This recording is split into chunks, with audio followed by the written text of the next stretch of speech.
Hello friends, कैसे हैं आप। तो चलिए अपनी आज की स्टोरी शुरू करते हैं।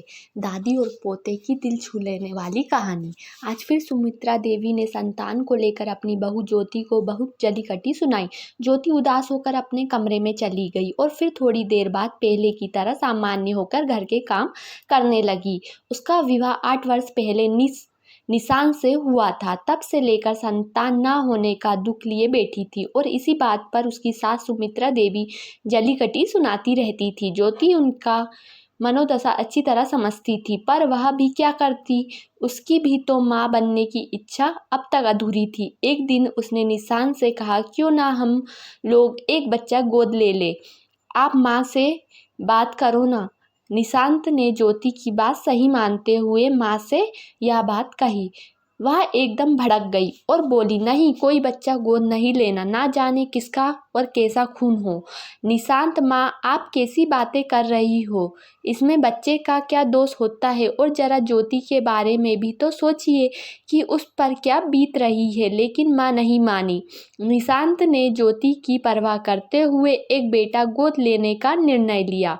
फॉर्म भरने के बाद उन्हें लगभग 3 महीने का एक प्यारा सा बेटा मिला। वे उसे बहुत खुशी खुशी पालने लगे। वे उसे गोलू कहते थे, लेकिन माँ अब तक नाराज़ थी। वह गोलू के रोने पर उसे गोद में भी नहीं उठाती थी और ना ही उसका कोई काम करती थी। वह उसे बस दूर से देखती थी। इतना होने पर भी ज्योति और निशांत को विश्वास था कि एक ना एक दिन उनकी ममता जरूर जागेंगी। धीरे धीरे गोलू घुटनों के बल पूरे घर में घूमने लगा और अपनी दादी को दूर से बड़े ध्यान से देखता था। सुमित्रा देवी नहाकर निकलती और पूजा करने पूजा वाले कमरे में चली जाती। गोलू रोज उनके पीछे पीछे जाने लगा। वह आँख बंद करके प्रार्थना करती तो उनकी तरह हाथ जोड़कर उनके पास बैठ जाता। एक दिन तो अपने होठ ऐसे हिला रहा था कि मानो उनकी तरह पूजा कर रहा हो।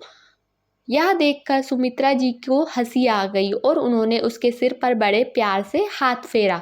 1-2 दिन तक यही स्नेह चलता रहा। आज सुमित्रा जी को नहाने में थोड़ी देर हो गई थी। वह नहा कर आई तो उनसे रहा नहीं गया और उन्होंने ज्योति से पूछ ही लिया, बहू गोलू सो गया क्या, आज दिखाई नहीं दे रहा है। ज्योति ने हंसते हुए पूजा वाले कमरे की तरफ इशारा करते हुए कहा,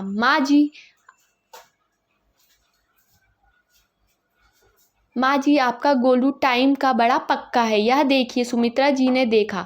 गोलू मंदिर में अपने छोटे छोटे हाथों में आरती की किताब उठाए ऐसे कुछ बोल रहा था मानो किताब पढ़कर आरती कर रहा हो। सुमित्रा जी जोर से हंस पड़ी और गोलू को गोद में उठाकर अपने हृदय से लगा लिया और चूम लिया। आखिर ममता जीत गई। तो फ्रेंड्स, आपको मेरी आज की स्टोरी कैसी लगी? अच्छी लगी तो प्लीज़ चैनल को लाइक, सब्सक्राइब और शेयर ज़रूर कीजिएगा। Thank you.